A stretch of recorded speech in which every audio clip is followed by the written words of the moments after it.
तो कैसे हो दोस्तों। आज की जो वीडियो होने वाली है वो मेनली नाक के ऊपर होने वाली है, क्योंकि जो हमारे मेडिकल्स होते हैं एसएससी में होते हैं, एसएससी सीपीओ में होते हैं, आर्मी में होते हैं, एसएसबी के अंदर होते हैं।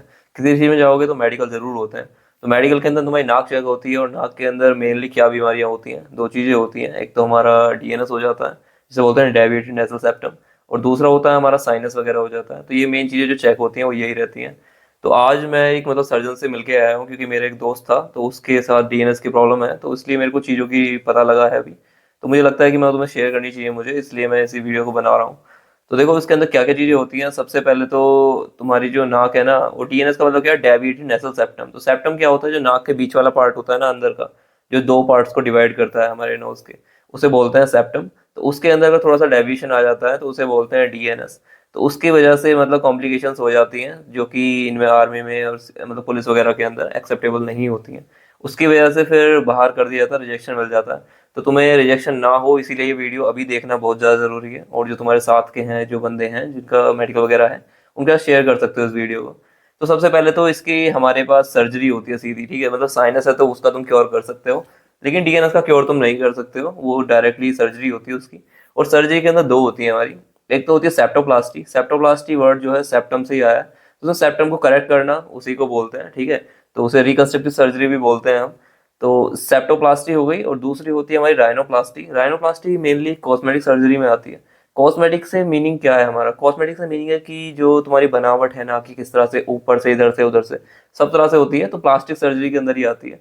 अब प्लास्टिक सर्जरी तुम समझ रहे होगे, कुछ प्लास्टिक प्लास्टिक लगा देते हैं, प्रोस्थेटिक सिलिकॉन की नाक लगा देंगे, ऐसा कुछ नहीं है, ठीक है। तो प्लास्टिक सर्जरी का मेनली जो वर्ड है ना प्लास्टिक, वो ग्रीक वर्ड से आया प्लास्टिकोस, जिसका मीनिंग होता है टू मोल्ड, मतलब किसी चीज को चेंज करना या फिक्स करना, ठीक है। तो प्लास्टिक सर्जरी से इसका मतलब ये नहीं होता कि प्लास्टिक यूज करी जाएगी।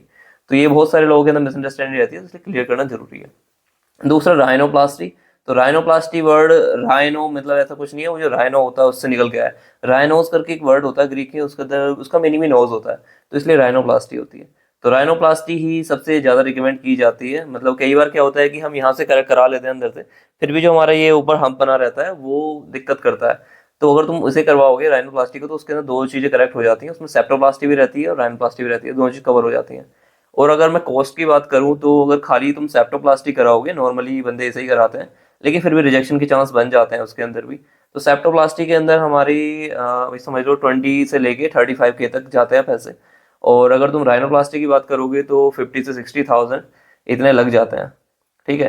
तो अगर इतने लग रहे हैं तो तुम ये मत मानो कि तुमसे बहुत ज़्यादा ले रहे हैं, तो इतने में सही अगर करके दे रहे हैं तो कोई दिक्कत वाली बात है नहीं, क्योंकि तुम्हारा सिलेक्शन हो जाएगा तो वो सब चीज़ें इन्वेस्टमेंट है, तो उस चीज़ को ज़्यादा वो बोझ नहीं लेना उसका।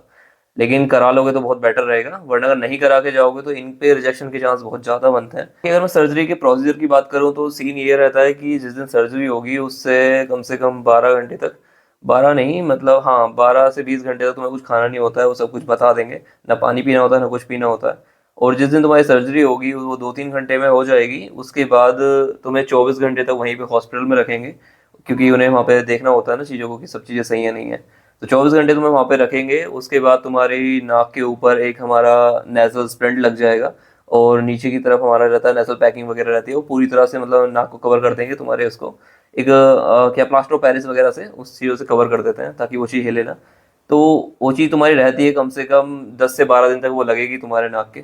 और तुम्हें ये है कि 2 हफ्ते के अंदर अंदर तुम अपने काम पे जा सकते हो, वापस से कोई भी काम तुम कर सकते हो नॉर्मल वाला। ऐसा नहीं बहुत ज़्यादा हैवी कुछ लिफ्टिंग वगैरह कर रहे हो वो नहीं कर सकते। तो इतने टाइम में तुम्हारी स्वेलिंग बन जाती है थोड़ी सी, वो इतने टाइम में थोड़ी सी कम हो जाती है।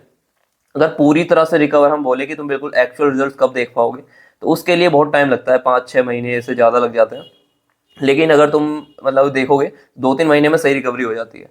तो अगर तुम्हारे पास साथ भी ये डीएनएस वाली दिक्कत है तो उसे तुम अभी फिक्स करा लो। तो क्योंकि अभी सीपीओ में तो 3-4 महीने हैं मेडिकल में, अभी जनवरी स्टार्ट भी नहीं हुआ है, और जनवरी फरवरी मार्च अप्रैल में जाके होगा मेडिकल, जो मैंने बताया था तुम्हें। तो अभी करवा लो उस चीज़ को फिक्स, बाद में फिर बहुत दिक्कत हो जाएगी, एंड टाइम पे जाओगे सूजन निकल जाएगी और फिर वो चीज़ बाहर कर दोगे, तो फ़ायदा भी कुछ नहीं होगा कि तुमने कराया भी और नहीं भी कराया, एक ही बात हो जाएगी। बाकी दोस्तों मैंने एक वीडियो डाल भी रखी है जिसके अंदर मैंने पूरी पूरी मेडिकल की डिटेल्स किस तरह से होती हैं, तो वो सारी चीज़ चेकअप कैसे होते हैं, और प्री मेडिकल की भी एक वीडियो मैंने बना के डाल रखी है। और मैंने एक और प्रॉमिस तुमसे किया हुआ है कि 15-20 दिन के अंदर मैं तुम्हें एक वीडियो लेके आऊँगा जिसके अंदर सभी की कमेंट्स होंगी, और उनके जो डाउट्स हैं वो मैं क्लियर करूँगा।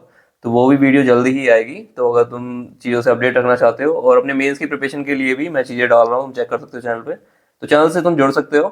तो मिलते रहेंगे। Thank you everyone.